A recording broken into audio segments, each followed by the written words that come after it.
Manhood, brought you in part by Reboot, Super Farm, and Solomon's Bespoke.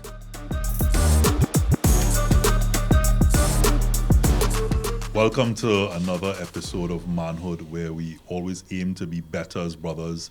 And I think by now we are achieving it. Every episode, every conversation, small steps are certainly making us better as brothers. And I hope it's making you better as a brother, better as a sister for whoever's looking. And the aim of the show is always about positivity and reaching out to people and hoping that you take that step to be a better person. You know, they always say the aim is always to leave a room better than you met it, and to leave this earth better than you found it. So today's topic is another good one, and one that's going to be reminiscent for certain people, nostalgic in certain ways, and for others it'll be a lesson. It's boys then to now. Boys then to now. And joining me today, Johanse Iwedike, behavior change consultant.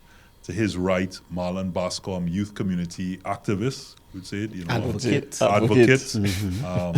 You know, and there's a lot of story behind that we'd like to hear. You know, with what's happening in the United States now that may impact that. But we're really happy to have you on the set here today to share a lot of your insight with regards to you know, children's authority.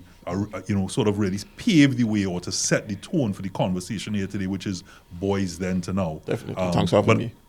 I must, you know, I'd be remiss of me not to introduce the young gentleman to your right. You know, Sucre, you know, one of the men of the moment now, an artist, a writer, part of Evolution, the band. Yes, sir. Right now, really pumping, you know, pushing on those waves right now, and especially during the carnival period. So, you know, thanks for being here. Definitely, and, man. Definitely. No problem at all, you know. A real big topic. So I want you boys then to know. Men then to know. We notice. Boy, well, the biggest elephant in the room is the advent of and the factor of social media.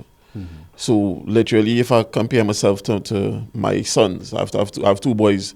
The older one is 14, and we have to actively break them from the screen. You know what I mean? If I give my older son, he's 14, if I give him chance, he like this all day, every day. The phone. Or the tablet screen, right? And you have to be deliberate about breaking that up and making sure, okay, we go outside for a walk, we swimming now. You understand? Do they give any resistance? No, just because, and it's really and truly only because I'm their father and that level of respect. Sometimes they don't want to do it, but they understand that you can't be on the screen 24/7. You know, something I always say to them is, hey, life outside. You understand?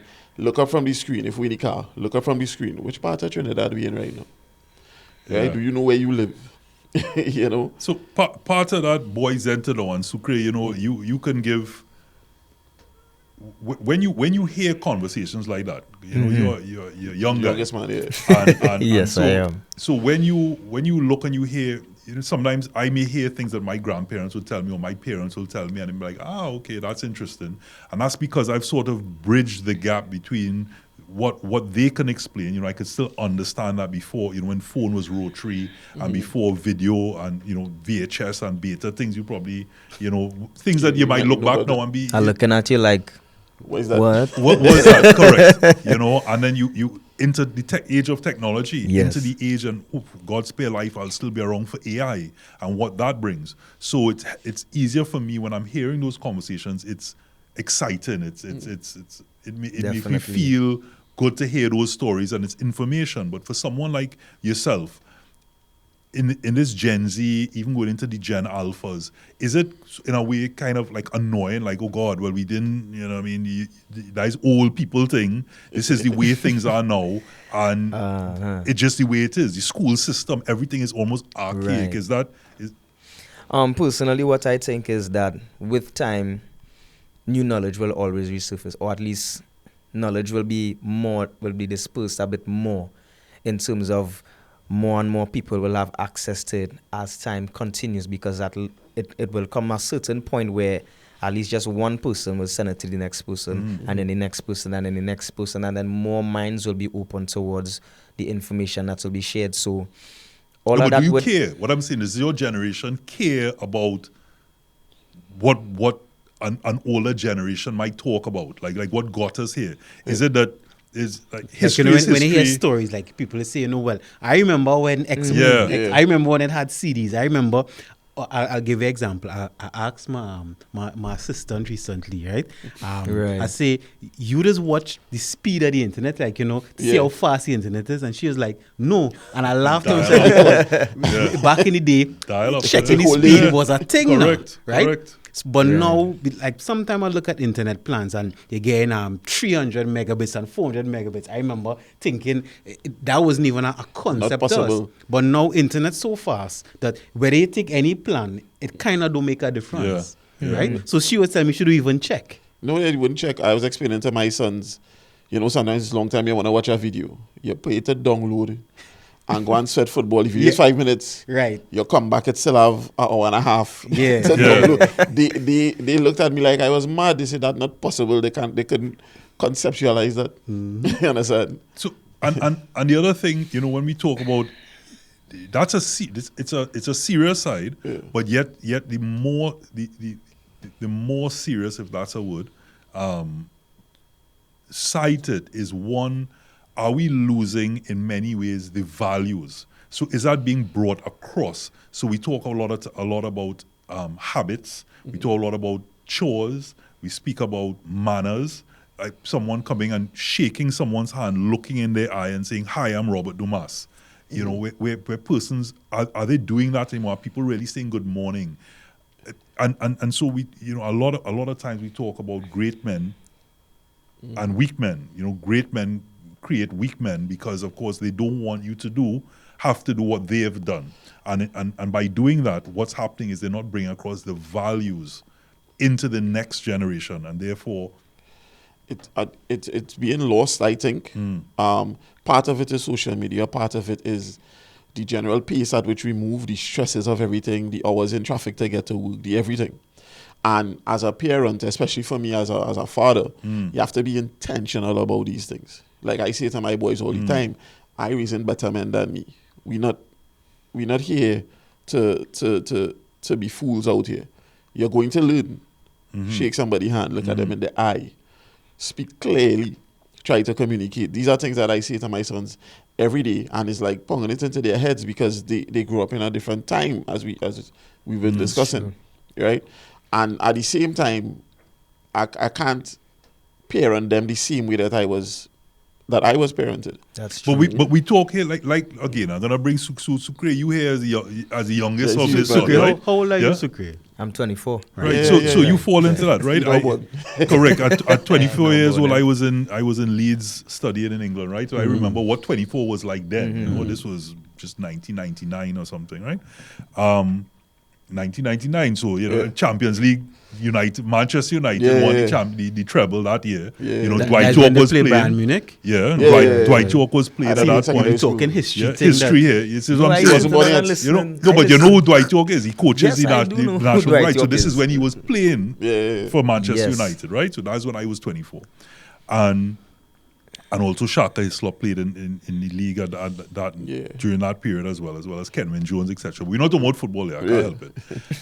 But when you and so I'm going to keep coming to you to ask about that thought process, because as much as you're saying you want them to be better than yourself, which is natural for a parent, I always ask myself, so I'm going to teach my son to shake hands and look at somebody in their eye, but is it all relative to the time that we're at now? Because if in the environment they're going to be brought up, he stretches his hand out to shake, they might look at him as awkward or a nerd or what's going on here, because that's you say not...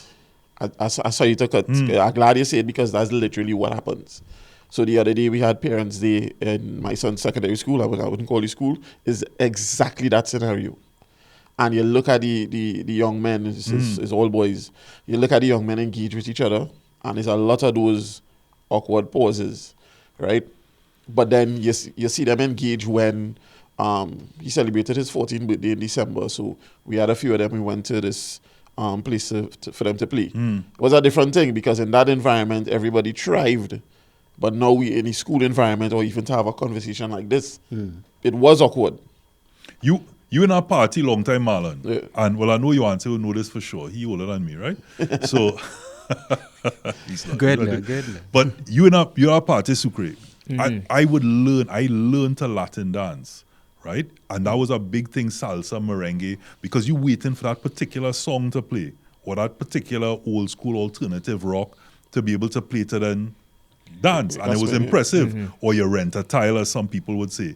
Now, you're not, and I hate the song old, like I say nowadays, and it reminds me of how my parents would song back then. They used to say the same thing. How that has changed, where it's a walk up or wine and a joke and things like that. It's a different. The interaction is different. Definitely. For young persons.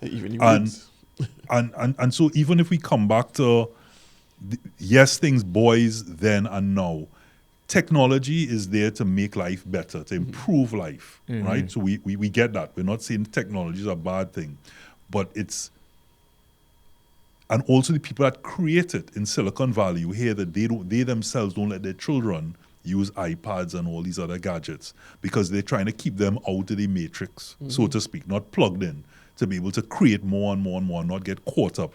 But these devices and the apps and all these things on the devices are created to do just that. Yeah. It's to get you to want to look at it, and Instagram and all these things that is created to draw you in. And so how that impacts social interactions.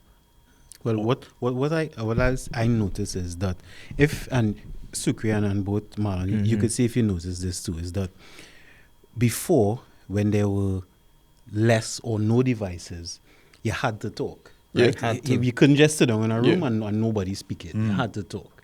Right? So therefore, you're forced, quote unquote, to learn social skills. You learn how to talk to a stranger. I mean, it's Trinidad we're living in. Talking to a stranger is part of the culture. Even if you never see that person again. Right? But now, the quote unquote awkward silence would now be, you just pick up your phone. You pick up your phone. Everybody on their phone, we could be like this 5, 10, 15 an hour. That's the normal. So So again, we say technology is there to improve, but I will tell you, this is funny, right? So before Movie Town, it was Spectacular Forum. Right. This is to tell you how long ago it was. Yeah, wait.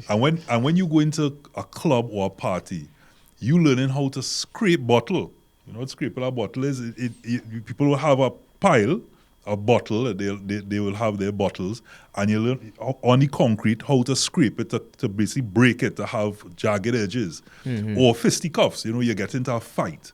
You know, this thing about people riding back for you and retaliation is different now because now it's gone. Yeah, different. So you might get a stab, you might get cuffed down, but you fought, and not too much the bottle aspect of it, was more of a manly thing to say fight. Now there's no fisticuffs per se. And even if they are fights like that, somebody going back for a firearm. So the mentality is also different as back then and how it is now in the terms of engagement and what it really means to be a man. Are you really man up by going and getting a gun to shoot somebody? Well, you see, from our older generation, we might say no, because, a gun is almost like, a passive thing. You're far away and you're shooting. A man's supposed to, you come close if you're really a man, you come and fight. But that may be from our perspective, from a youth perspective, because it was a brief conversation, but I remember a youth telling me going through all that. Yeah. Right? That's too much. Yeah. Right? The simpler thing is just to shoot somebody. Why would I fight? Why would I go through all of that? And I mean, if we are going from a practical standpoint, right, I understand where they're coming from, even if I might not agree. It's really different, and it also speaks to a level of aggression and the sense of power, or what they get a sense of power from now. The finality of that, shooting somebody, and that is it. You don't have to worry about that person again. It speaks a difference. But I also wanted to come back to in terms of the parenting is different, right?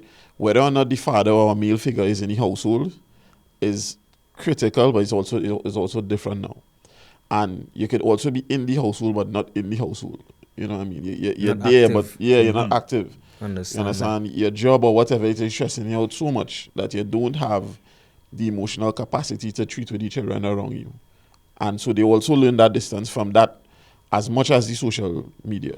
So I hear you there, Marlon, and again, one of the things that I always love about the show, you don't recognize that you love it at the time because the introspection could sometimes hurt.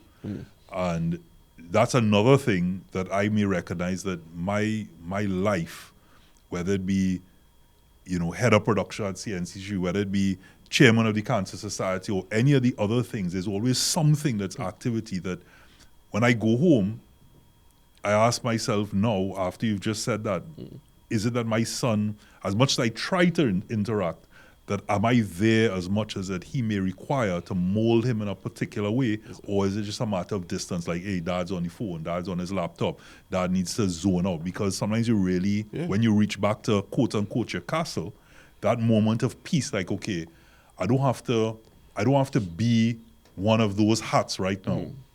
I can just be. But in saying I can just be, you now have your greater responsibility, which is to the person you brought into this world, to your partner who you signed up for, to say, hey, you know what, we're going to walk this walk together, we're going to be a witness to each other's lives.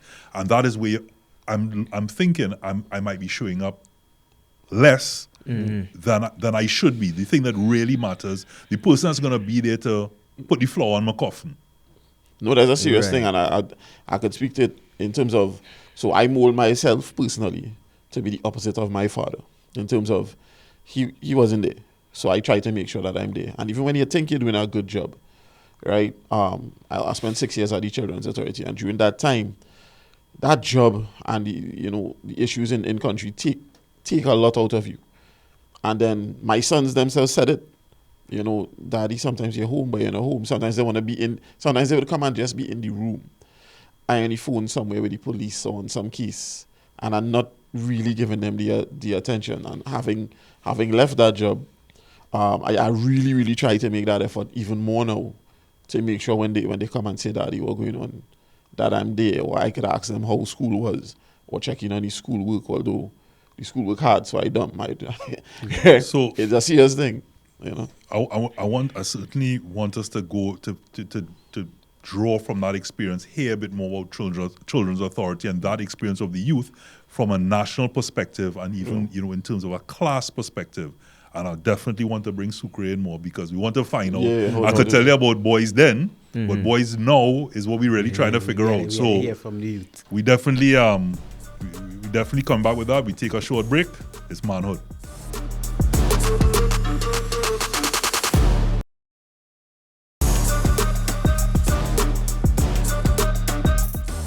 Blessings. This is Sucre, and you're watching Manhood.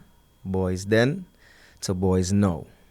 Yeah, man. So, what I definitely think boys need now is a listening ear, more understanding, because I feel like as time continues to go and time continues to progress, as I say, more information, people have more access to it, so people's minds are a bit more open, same way.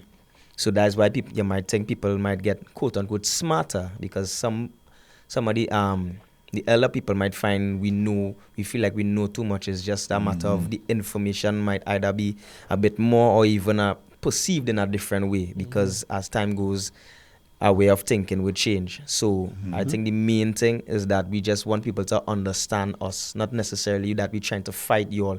It's just that you all learn to do something a certain way, but we also see something, that same thing could be done in a different way. And sometimes you all could be a bit dismissive to what we might have to think, as opposed to actually just hearing what we say and maybe offering the guidance in that type of way. So sometimes that would cause us to go to a different avenue, and a completely different avenue that might So not you're feeling necessarily disrespected be in a way. We're not showing Not the heard respect. enough. So you're feeling disrespected because we're not seeing eye to eye, and therefore as a result you feel you have to now, well, you're not seeing it this way, so now I'm retaliating or behaving in a particular way, either to get you to see it this way, or I don't care anymore what you think. Is that Not necessarily I don't care anymore what you think. It's just a matter of we can't necessarily get into that mold, because sometimes it might not be the most fruitful for the way that we are Right. in that specific generation. So I guess it's just a matter of trying not to fight our innate selves. Eventually, our truth will be told in whatever way possible. And as that continues, more and more men will open up or feel connected and relate to that specific medium. And then that will just continue to form the next. So is it that you feel like Progress. the older persons, because I still consider myself young, the older persons are not moving with the times, they're not making the adjustments because we have something to connect to back in the day, whereas now is just the now. You can't expect somebody in the now to understand the past because they're only in the now. And if you're only in the now, this is the way things are done. This is the way that we communicate and we understand. This is even the language is slightly changing. You know, from I used to hear my parents talk about pig Latin and things like that. That's true. You know, and different ways of speaking, and there's a different lingo now, and just like LOL and all these other things like that that are becoming. And is it that you could probably chime in here? Is it that sometimes our lack of understanding is not only causing an issue with the younger generation, but it's also maybe a feeling of us starting to feel lost, that this technology, the youth and all that, we can't keep up, and it's almost as if it's something that you start to fear of the unknown, fear of not being able to keep up. Well, I think it is a fundamental flaw that, and I'll use Trinidad and Tobago because that's where we grew up and that's what we know most. Not to teach us to embrace change. Is that when I was a child, the older generation want everything to stay the same, right? So they try to mold me into their world. They try to mold their world, right? They born in the 1950s and they want the 1980s to be like the 1950s, right? And I think when I say it's a fundamental, because we all know the only constant is change. Yeah. Correct. Now I saying we know it, but we don't like it. We just fight it. Yeah. Right? And because when you speak, and I was laughing in mind because I hear myself Same saying thing. exactly Same what thing. you're saying at his age, right? So why it seems like that is something that continue happening. And when I was thinking about it, it's really change. It's really, we don't embrace change. Well, when you say we, right, the reluctance to that change, it's, growing up, they would always use the example of liking things in a comfort zone. So, for example, you put a frog in a petri dish, and then you put a Bunsen burner under the petri dish, and you start to light it, and the water warms up. The frog will stay in that petri dish and boil to death rather than jump out because it's in a comfort zone. What is different from millennials to my parents to their parents, like you said, there's that reluctance to change. And as you quite rightly said, I think it's Peter Drucker said it, where the only constant in life is change, right? Now, even within that, the younger generation now is quite the opposite. It's almost like a full pivot. The other side of a full paradigm shift where they're not reluctant to change. They embrace change. The constant for them is change. Without that change, it's stagnant, and they need that change because of whether it be the way that we have. And I keep saying the word weird. It's reminding your parents and so like what we have given them in terms of this world now. There's no choice but to be the way they are to survive. True. And what was resonating with me as the youth Sucre was speaking, in terms of they're not feeling heard. And that applies, we were talking earlier about child protection and so on, it applies significantly there as well, and just in general. It's not that what the older person might be saying is necessarily wrong. It's not that they don't understand, they just want you to hear what they're saying as well. Basically. You understand? A kind of mutual respect, right? And the thing about it is, as older persons, you have that thing where, but I know what it's for, you are a child. You understand? And this is what it is. Sometimes they're just rebelling against that lack of being heard. It's not that they even think you're wrong. It's that at least give me 5 minutes to see what I want it to is. say, because I also have a mind too. Yeah. And just as how you have You have your way of thinking, we have our ways of thinking too, and even self, we would like to learn from you, but we would just like to have a discussion rather than orders and instructions. And once it's orders, the youth rebel against that, which is part of the problem we have here. So you say to a child, you must go to school because of this and this reason. School, especially the way that we have our education system, may not be applicable to that particular child. Or there may not be enough spaces for where we have different issues popping up, autism, whatever, right? So the child wants to learn in a different way, but he cannot learn in that environment. She cannot learn in that environment. So the child rebels. And nobody wants to hear, but you're 12 or you're 15. Nobody wants to hear them. So it's not that they don't understand or they don't want to do it, but you're not hearing them. So we're going against. Plus, what I would add is, and Sucre mentioned it, is that it have so much information now. Back in the day, if I was given an order, I may not have had the information to argue against it. But now, if I tell you have to go up, I could show you reasons why I shouldn't go up, and logical reasons. So even if I hear what you're saying and understand, all these other things exist. So it's kind of hard just to follow blindly, but it have all this information. Right in your hand, your phone gives you access to literally the entire world through the internet. As opposed, think about it. When we were younger, you had to find the encyclopedia. You had to find the National Library. No, my sons do so. On the phone right there. Right? Google. Yeah, Google, what is this? Siri, what is this? And they get instant answers, especially more now as the AI technology coming in. Right? I had to wait till tomorrow to see if the library open, to hope I find the book. Or hope you get the newest edition of the encyclopedia. Yeah, all of that. Be outdated. You understand? And even when, the internet came in. The real world boy. Yeah. But even when the internet came in, until we were talking earlier about how long it took for something to download. You know, we know about dial tone and waiting however long to get the information. It's seconds. I could go one higher than even before dial tone, ICQ. You see, I didn't know that.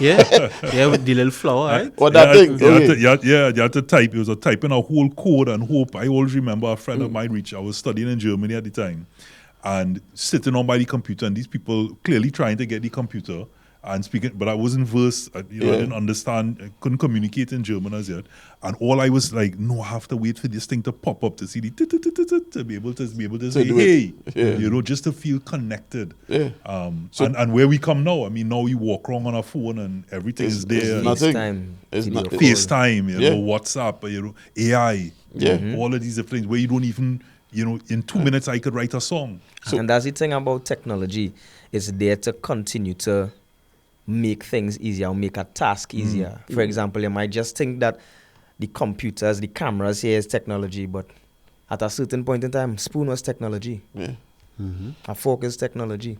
It made eating easier. So in that context, why must I only listen to your opinion as the older person as to the thing that I must do? There are so many other parts. And this may be the part I want to choose. Why we can't merge your idea with my idea? And that's exactly what we would be open towards. But it's really a matter of the two generations coming together, listening to each other. Because one of the things I like to live by is comprehension, compromise. So communication, comprehension, compromise. We communicate with each other. We express the ideas. Comprehension, we listen to understand rather than listening to answer. And then we compromise, not necessarily in the strictest form, but in terms of coming to some sort of agreement on how we could move together healthily. And I want you to take us to the break with that, because I want to come back with something just about that. So that's your camera. Take us to the break. Once again, this is Sucre. You're watching Manhood. Boys then versus boys to now.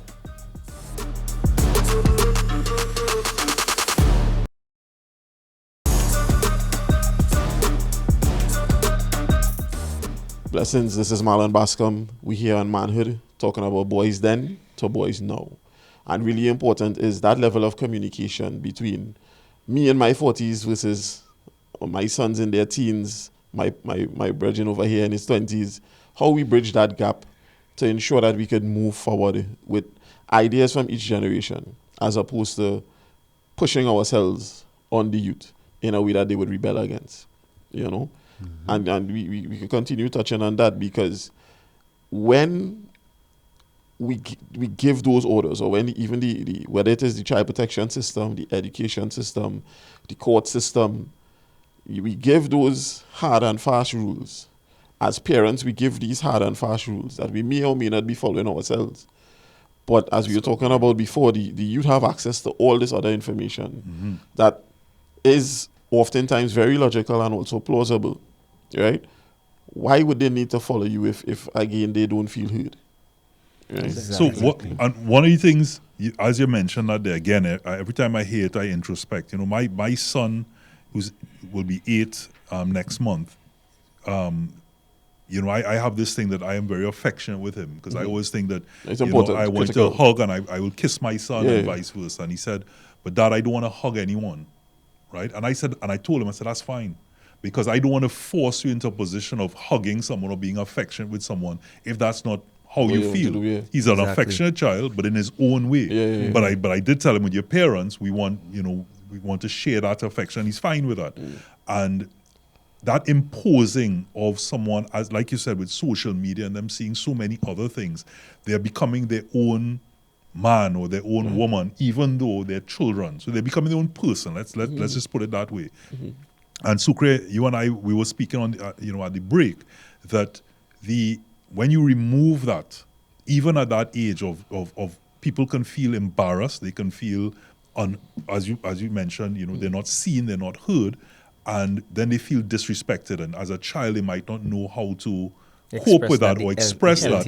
And then the end result of that then builds, like a virus. It builds and like it festers. It then forms into whether they retaliate to go down a road of drugs, whether it retaliate to bullying in school, because I can't answer back my father or my mother, but I could go to school and beat the out of this, and you probably don't even know where the rage is coming from.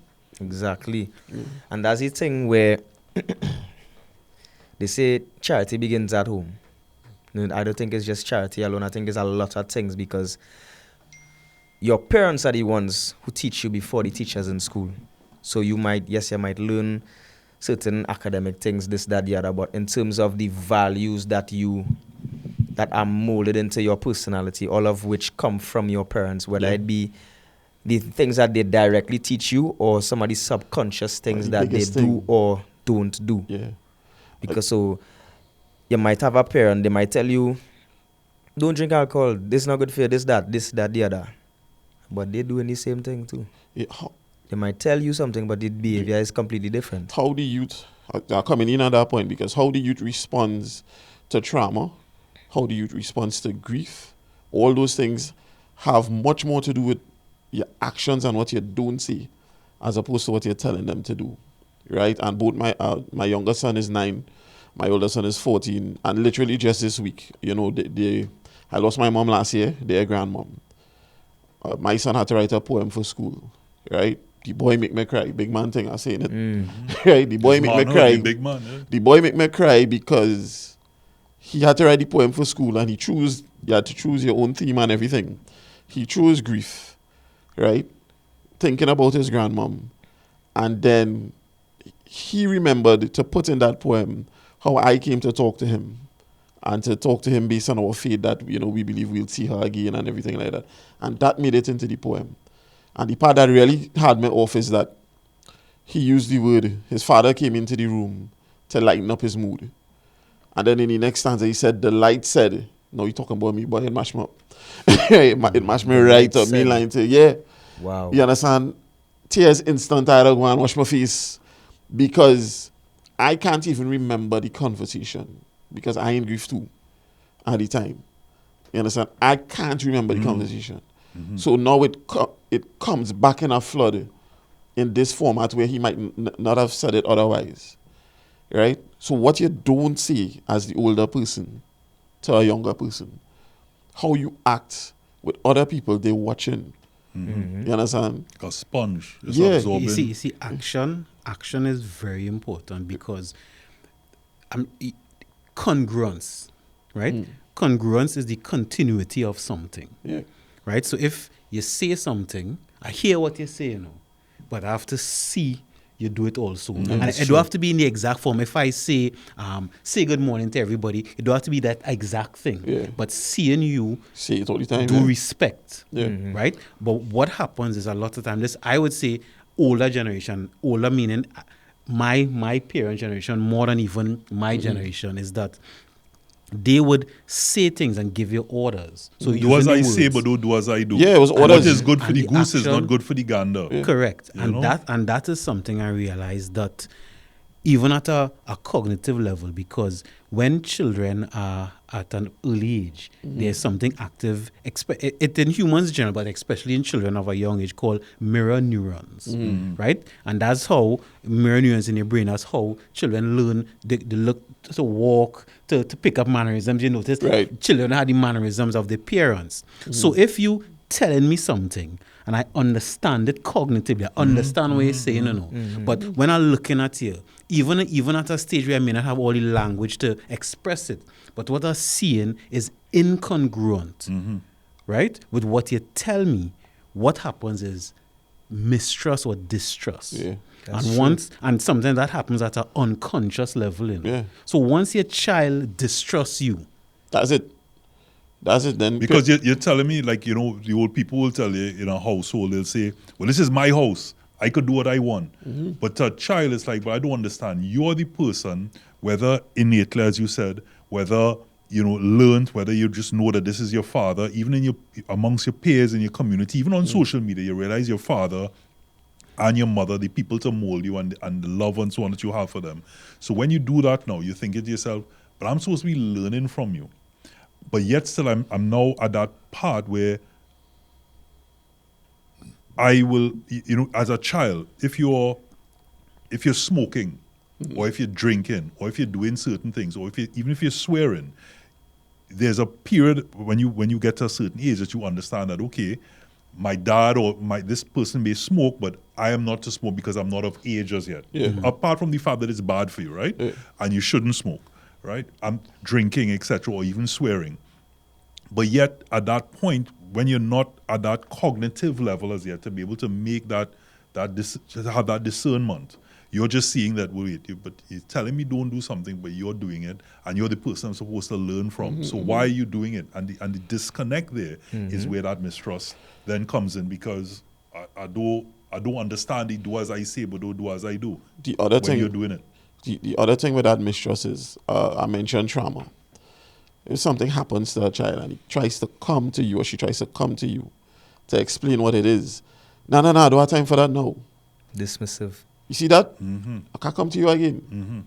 You understand? Maybe and that's part of the problem with respect to just going back to child protection issues in this country. That is part of the reason why now I'm holding something in for 4 or 5 years. Something may have happened when I was 10, and you're wondering why I'm acting out now that I am 15. Because I tried to tell you when I was 10 and you didn't listen, so why would you listen now? Right? And it's a real thing. That's the other tragic side to what my brother was saying here. So in children's authority, I know, you know, one of the things that, you know, I want to get before we wrap is children's authority and what you've seen in youth, in men, in boys, even in the homes, then and now. What are some of the big changes that you've seen? Are you surprised by the levels of crime and what's happened, and the fabric, the manners and the fabric of this society being broken? No, I'm not surprised, unfortunately. And so, apart from the 6 years that I spent at the Children's Authority, and really shout out to them, people there doing a lot of 24/7 hard work. But even before I went there, and through my time there, and even now, things have changed. In the sense of that level of manners that we were talking about, that level of, what we would consider respect, it's getting less and less. When you look at the varying levels of crime and violence, even within criminality, there was a particular level of order. There were certain things they wouldn't do that they do now, right? But also when you're talking about trauma, in terms of what I just said, where the victim doesn't feel like anybody ever hears him or her, and so to do that, to act out, I become the perpetrator, and now all I want to be in my business, right? It's very scary. And so I can literally trace from when I was in my 20s, which would be like 2010, right, to now, in terms of predicting a degradation of the society. You know, at the time we were 200, 300 murders, and literally understanding, in 10 years we could be 500, 600 murders if we don't say certain things. Recorded, Right? reported. Yeah, and having that experience of saying to power, I even want to say the different ministries, but saying to power, this will be our fate in 10 years, 12 years. No, you're talking about a foreign country. No, this is what I'm seeing in the schools, right? The boys are more violent, the girls are more violent, everybody sexually active, right? In particular areas, in fact, everywhere, not particular areas. And if we don't address this, right, now we have phones in the school, remember talking 2010, right? We will have significant problems, and now we hear 500, 600 murders becoming normal for us. So let me ask you something, Marlon. Sucre, you might want to chime in here. When you mentioned about being seen, you know, that the children want, you know, boys or men and people, the younger generation, let's use the word younger generation, to be seen, is it that, okay, well, you didn't see me then, now that I'm doing this, it's a form of, whether conscious or subconscious, a form of attention and acknowledgement. Now I'm doing this, now as a bad man, or now as a this, or now a woman behaving in this particular way, even if it's a rebellion to the parents. Now that I'm pregnant, or now all these things are happening, you're now seeing me, I'm now getting some form of attention. I'll let the youth say it first. You didn't see me then, you will see me now. Yeah. Whether it be healthy or unhealthy, because a lot of the times these things happen at a certain age where you start to form certain habits that last the rest of your lifetime. So you just continue down that road until it reaches to a point where it's a norm for you, even though you may not necessarily you didn't necessarily learn that way in the past, but because of those circumstances, you develop your own habits. And you develop your own new character. Your own survival guide. Basically. So whether we're rebelling, whether it is criminal activity, whether we're on TikTok or Instagram now, right? Not Facebook, I learn Facebook for old people. Right? Yeah. Wherever it is. Even Instagram now tells you you're a certain age. Yeah. Right. So, it not like it was then for us or those before us. It's different now. You understand? And as we were saying earlier, if we don't find that way to bridge the gap, to listen to each other, we will continue to have issues. We will continue to have young men out there. One thing we didn't touch on, look at how many young men, a 19-year-old just weekend, killed himself, right? We continuing to see it. And young men in particular, and this is from my perspective, young men in particular don't feel or see that they have those outlets for somebody to talk to, or to be able to cope with whatever life stresses coming at them. So we killing ourselves. You see me when I go on. You know?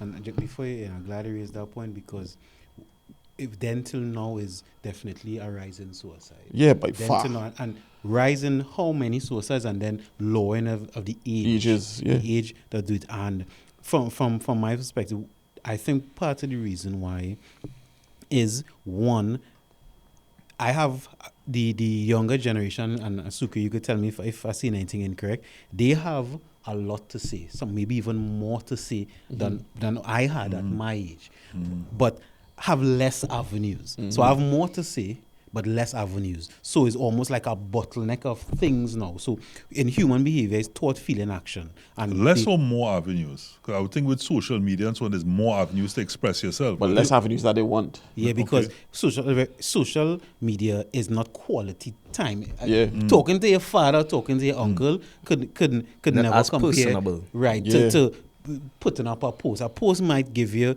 50% Or what you release, want. but talking to the person you really want to talk to is what you want. And if human behavior, thought, feeling, action, thought into feeling, the feeling is the energy to produce the action. That's But true. if I have no action, I have nobody. So then you just have thought, feeling. So I sit down there, I have all these thoughts, I have all these feelings, and it building up and it building up and it building up. Till it busts. Yeah. Until it bursts.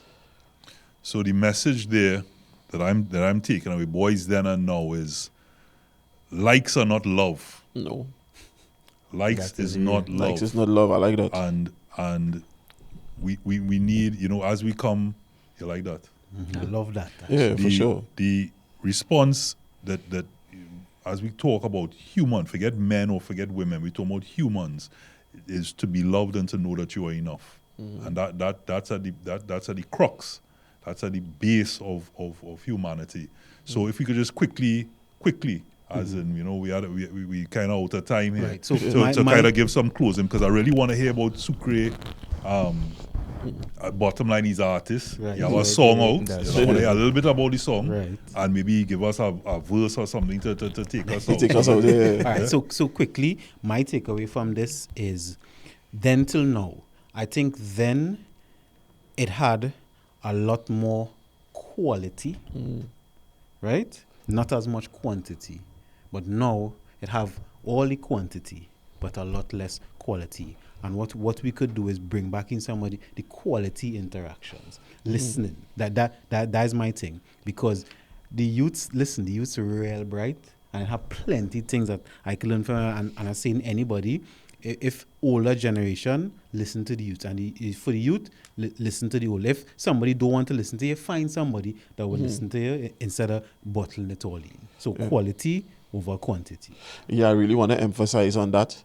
For us as men, especially older men, right? Whether we have sons, nephews, right? Fellas in the community, you make sure to be the quality for them. Be the person that they could speak to. Try to give some level of advice based on your experience, and also listen to what they have to say, because you might learn something, right? Be that man in somebody's life. Yeah. Sucre, I know you have a song out. Give us give us your closing thoughts with regards to that message, and if you could lead us out with a verse. Yeah, no problem. So, from this discussion, knowledge is a matter of the old coming with the new to make something new. Newer, I should say. So Different. the older heads, younger heads, come together. Let's move forward together in the future so that we could all live healthily, fruitfully with each other. That's definitely what I take away from this, man. Yeah. That's your karma there, manhood. Take us out with that verse. Give me something. Oh gosh. Tell them when I fat I is the greatest. Yeah, I sure about that. And when I drink I is the greatest.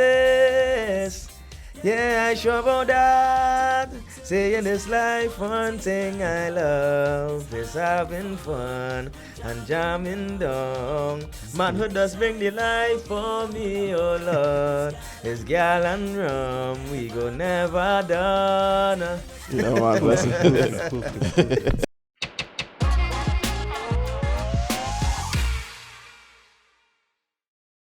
My name is Elias. The title of this track is Promise, and this is Manhood Spotlight. This I promise to myself, I promise to my